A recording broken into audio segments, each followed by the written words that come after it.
मैं एनएस राजपूत आपका अपने YouTube चैनल सक्षम इंस्टीट्यूट 360 डिग्री में स्वागत करता हूं।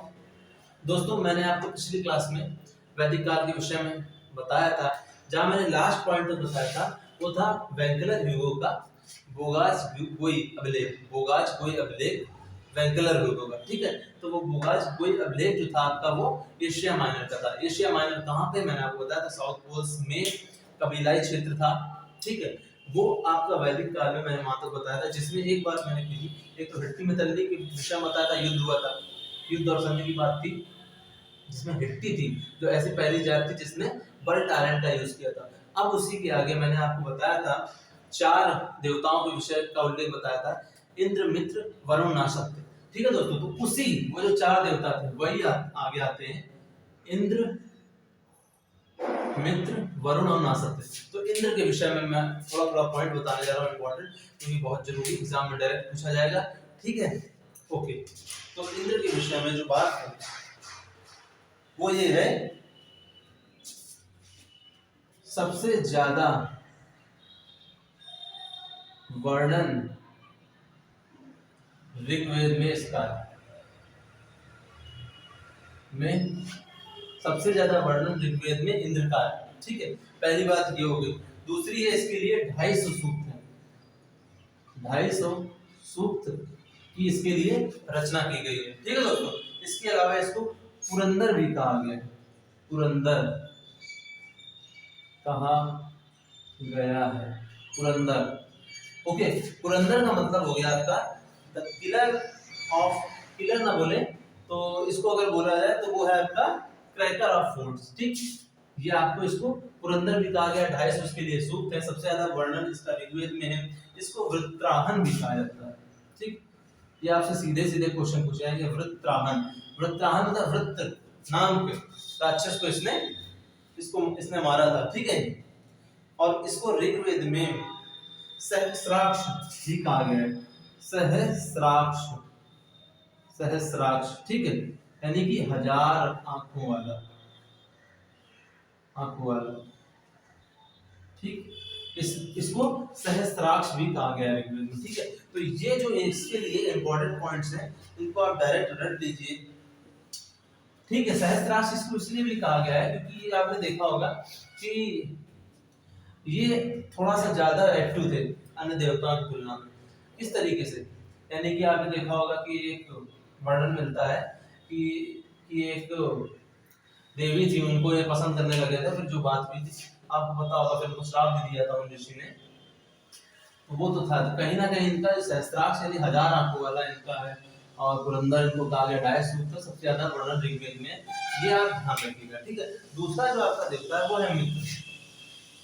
ठीक, मित्र, मैं सीधे इंपॉर्टेंट पॉइंट्स करा रहा हूँ ताकि आप सीधे सीधे यहाँ पर रख लीजिए। इसको कहा गया है, इसको सविता एंड सावित्री, इसको कहा गया। ठीक, इसको मित्र को ऋग्वेद में सविता और सावित्री कहा गया है। और गायत्री मंत्र में इसका वर्णन किया गया है, वर्णन किया गया है। ठीक है, इसका गायत्री मंत्र में वर्णन किया गया है। ठीक है दोस्तों, अच्छा देखिए,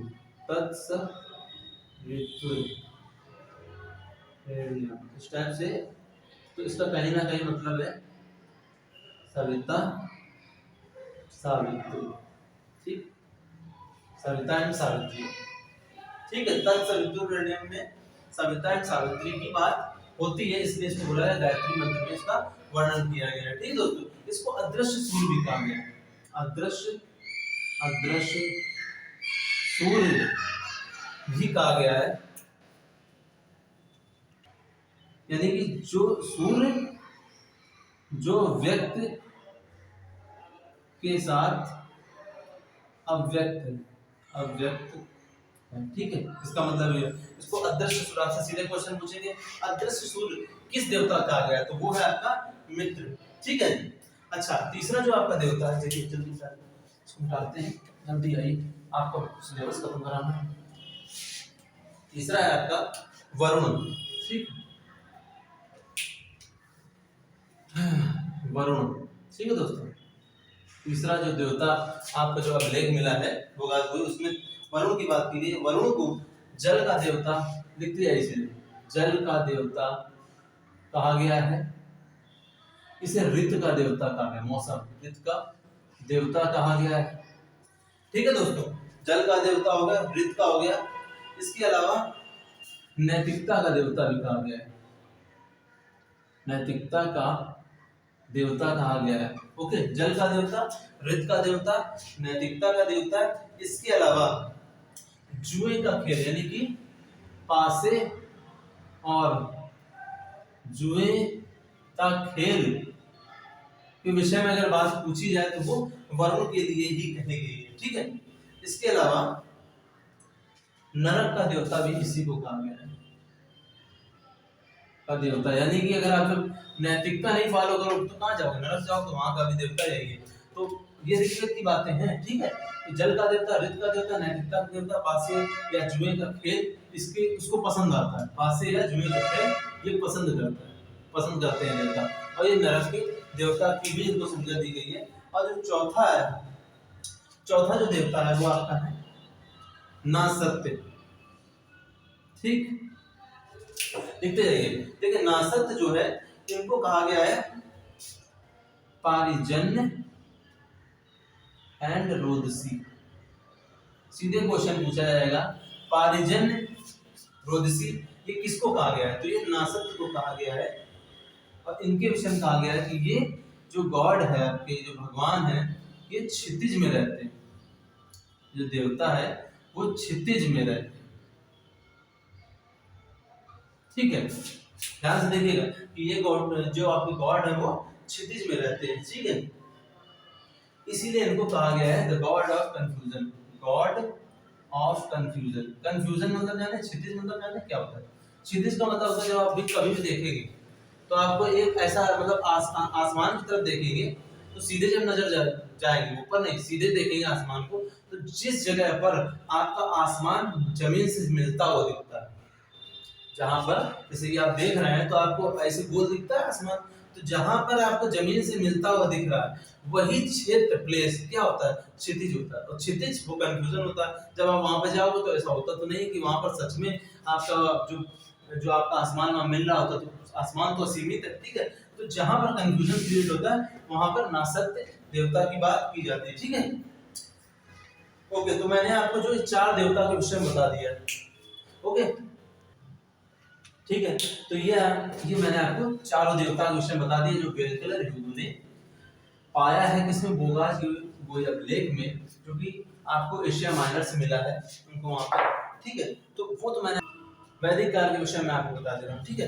अब देखिए वैदिक काल में मैंने आपको बताया था शुरू में फर्स्ट क्लास में कि वैदिक काल में दो पार्ट हैं, ठीक है। इसको ध्यान समझिएगा। वैदिक काल में एक तो आपका ऋग्वैदिक काल, ऋग्वैदिक काल नाम से ही आपको पता है, इसको समझ लीजिए। आपको यही नहीं, अन्य एग्जाम में भी, इवन आईएएस पीसीएस को भी जब आप जाएंगे उसके तैयारी करने तो उसमें भी आपको ये सब मिलेगा। तो मैं आपको पहले इसकी थ्योरी थोड़ी बता दे रहा हूँ। देखिए ऋग्वैदिक काल है, एक है आपका उत्तर वैदिक काल, ये मैंने अभी बता चुका हूँ, उत्तर वैदिक काल, ठीक है दोस्तों। ये मैंने दो पॉइंट बता दिए।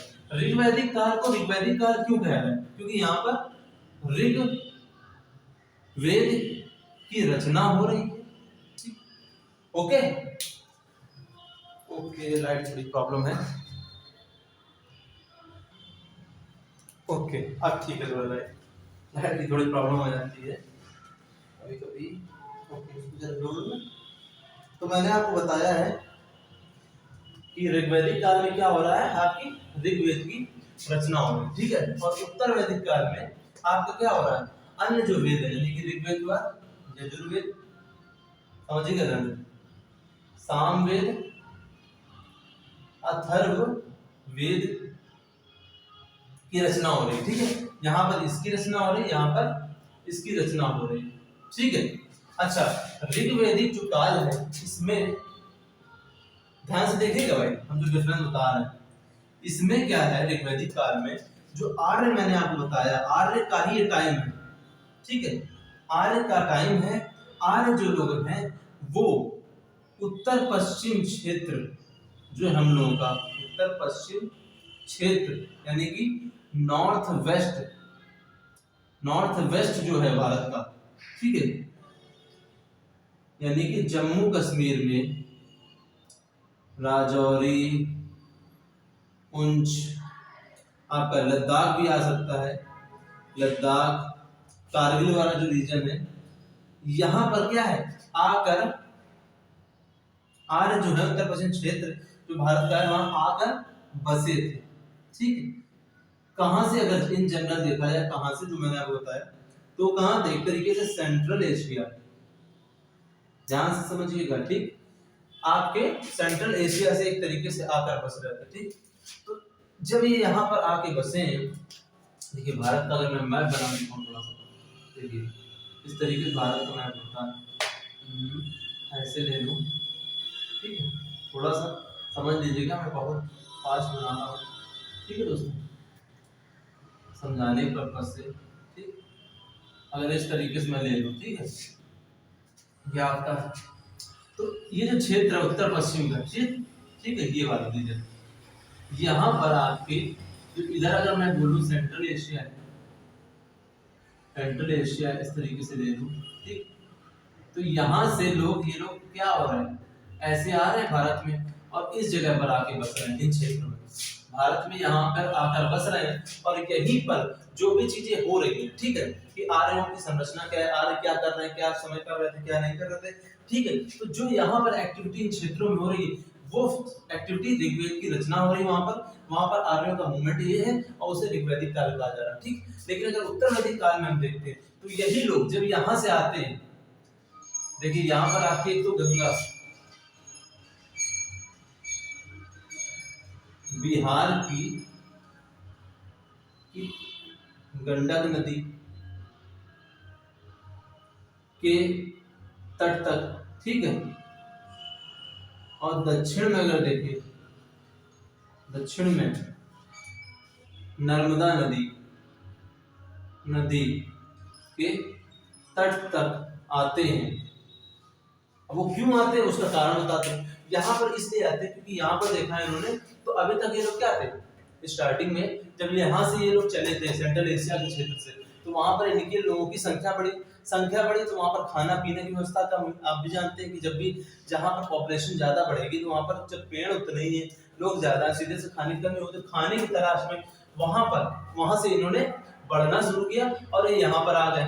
और यहाँ पर आके क्योंकि यहाँ पर कोई खेती की व्यवस्था थी नहीं, तो यहाँ तक ये लोग क्या थे, अभी तक पशुपालक थे इस जगह पर, पशुपालक, ध्यान समझिएगा, पशुपालक थे। लेकिन फिर ये लोग आगे बढ़े, इन्हें लगा कि यार यहाँ भी अब इतना व्यवस्था नहीं हो पा रही, तो उन्हीं में से लोग अब आगे बढ़े और ये यहाँ पर बिहार साइड आगे, मान लीजिए यूपी है इधर बिहार, तो बिहार की गंडक नदी तक क्षेत्र तक इधर आए, और जो नर्मदा नदी क्षेत्र है, ठीक है, इधर से नर्मदा नदी आपकी जो गई है, तो वहां पर ये लोग आकर के बसे आकर, और वहां पर जब ये लोग यहाँ पे आए तो इन्हें जब गंगा नदियों का बढ़िया क्षेत्र मिला, तो यहाँ पर इनको उपजाऊ भूमि मिली, तो यहाँ पर ये लोग क्या हुए, कृषि करने लगे और ये लोग कृषक बन गए। और जब यहाँ पर ये लोग कृषक बने, ध्यान समझिएगा, कृषक बने तो परमानेंट सेटलमेंट हो गया, सेटलमेंट, ठीक है, स्थायी निवास अब शुरू हो गया यहाँ पे, स्थायी निवास कहाँ पे, जब वो इन क्षेत्रों में आए, क्योंकि यहाँ पर रीजन में क्या है, उपजाऊ भूमि प्लस कृषि हो गई, यहाँ पे कृषि इनको मिल गई, तो यहाँ पर ये सिस्टम है, यहाँ पर पशुपालन, और पशुपालक है, तो चूंकि यहाँ पर ऋग्वेद में पशुपालक है, जमीन तो है नहीं इनके पास सही से, तो इसलिए ये लोग क्या थे, घुमंतु थे, ठीक। आपको अंतर समझ में आ रहा होगा कि ऋग्वैदिक काल के लोग घुमंतु थे, लेकिन उत्तर वैदिक काल में जब हम लोग आएंगे, इंटर करेंगे, तो बिहार की गंडक नदी के तक है और इधर दक्षिण में नर्मदा नदी के तक है, ठीक है। नर्मदा नदी को और भी क्या नाम से जाना जाता है, नर्मदा को कहा जाता है ऋग्वेद में खोतारा नदी, ठीक है, इसको खोतारा कहा गया, ध्यान से समझिए, खोतारा, ठीक है, खोतारा, ठीक है, खोतारा नदी, इसको ऋग्वेद में ये कहा गया है, जो हम लोग आज नर्मदा कहते हैं, इसको ऋग्वेद में खोतारा नदी कहा गया है, याद कर लीजिए, सब इम्पोर्टेंट।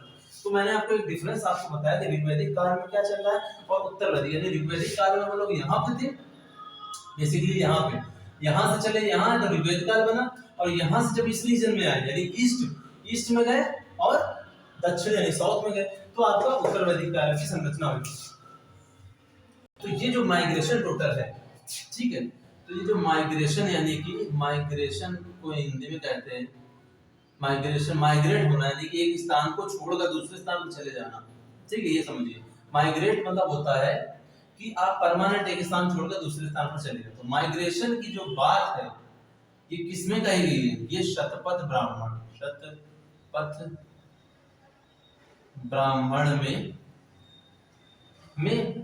ब्राह्मण में आपकी बताई गई है, जो कि ये जो आपका है वो यजुर्वेद से रिलेटेड है, ठीक, यजुर्वेद से रिलेटेड है, संबंधित है, ठीक, संबंधित है।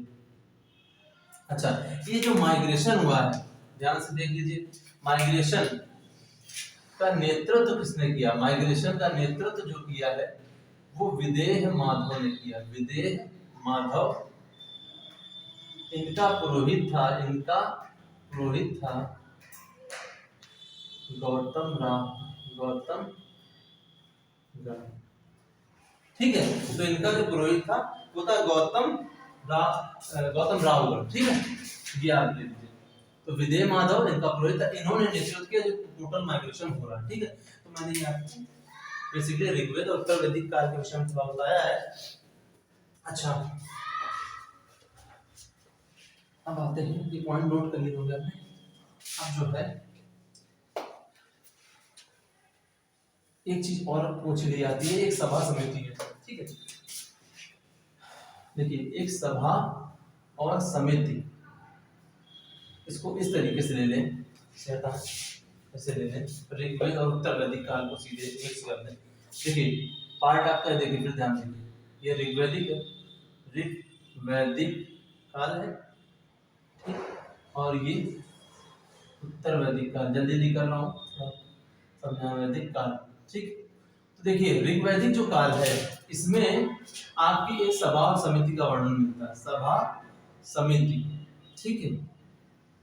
जैसे हमारे आज के टाइम में जैसे हमारी संसद है, लोकसभा राज्यसभा, ठीक, तो प्रधानमंत्री किसके अंडर में, लोकसभा राज्यसभा के अंडर में। अगर उनका बहुमत नहीं है इन दोनों सभाओं में, ठीक, राज्यसभा लोकसभा, उनमें अगर इनका बहुमत साबित नहीं होता तो इनको अपनी सरकार गिरानी पड़ जाएगी, ठीक, सरकार गिर जाएगी। तो सेम कंडीशन ये ऋग्वैदिक काल में सभा और समिति एक तरीके से नियंत्रण कर रहे हैं, किस पे, राजा पे।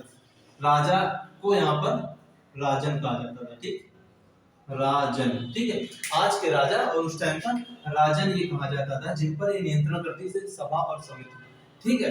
ये था राजन जो था वो था ये, एक तो वंशानुगत तो था, वंशानुगत था, लेकिन गणतंत्रात्मक भी सिस्टम था, तंत्रात्मक सिस्टम भी था, यानी कि ये दोनों मिलके राजन को हटा सकते थे, यानी कि राजन को हटाने का इनके पास क्या था, पावर, ठीक है, ये बात इंपॉर्टेंट है, ठीक। वहीं पर अगर देखेंगे इसमें जो सभा समिति जब आई इस पीरियड में, जब हमारे आर्य जो थे कहाँ आ गए, ईस्ट और साउथ में आ गए हम लोग, ठीक। तो सभा और समिति का स्वरूप क्या होता है, इनका स्वरूप चेंज होता है, प्रभाव इनका क्या हो जाता है, कम होता है, और जो राजन था वो अब राजा हो जाता है, ठीक है। और राजा जो था, क्या समझिएगा, राजा अब एक तरीके से निरंकुश और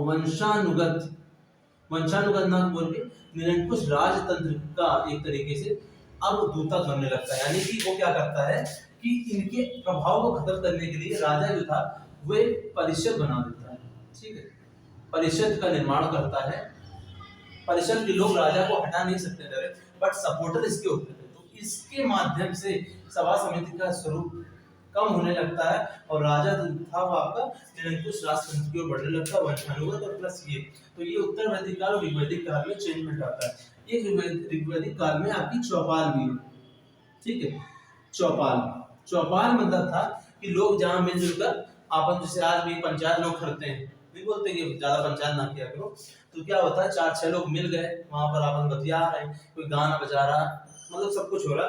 जो चौपाल सिस्टम था इसमें महिलाओं की हिस्सेदारी बढ़ चढ़ती, महिलाओं की हिस्सेदारी बढ़ चढ़ करती, ठीक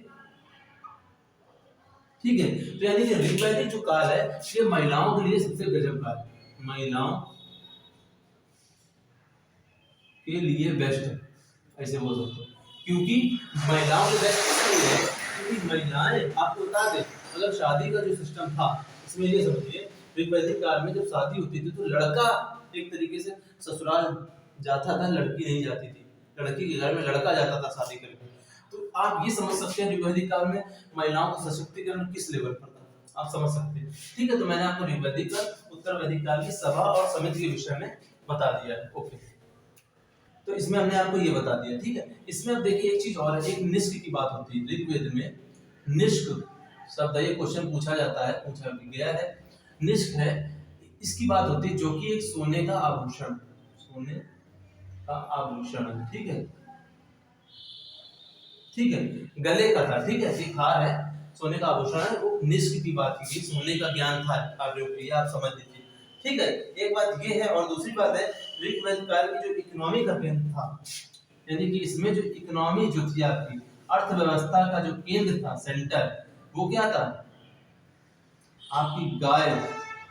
देख लीजिए इकोनॉमी का सेंटर आपकी गाय थी और पशु थे, ठीक, यही सब अदला बदला रहता था, ठीक। यानी कि इस समय जो आपका सिस्टम चल रहा है वो एक तरीके से बार्टर सिस्टम था, कोई मुद्रा वगैरह नहीं थी, ठीक है, बार्टर सिस्टम था, ऐसे समझिए बार्टर सिस्टम चल रहा है आपका, ठीक है, विनिमय सिस्टम। बार्टर सिस्टम मतलब क्या हुआ, वस्तु विनिमय, मतलब आप मेरी गाय ले लो, हम आपकी भैंस ले लो, इस टाइप से, ठीक है, जो जरूरी। तो ये मैंने आपको ऋग्वैदिक काल और उत्तर वैदिक काल के बेसिक डिफरेंस बताया, ठीक है दोस्तों। अब नेक्स्ट वीडियो में मैं आपको अब वैदिक लिटरेचर, ऋग्वेद, यजुर्वेद, सामवेद, अथर्ववेद, इनके विषय में बता करके मैं आपको ये जो वैदिक काल का जो इंपॉर्टेंट टॉपिक था, जो मेन पॉइंट थे, मैंने आपको सब बता दिया, फिर मैं इसको समाप्त कर दूंगा, ठीक है दोस्तों। Okay, thank you very much.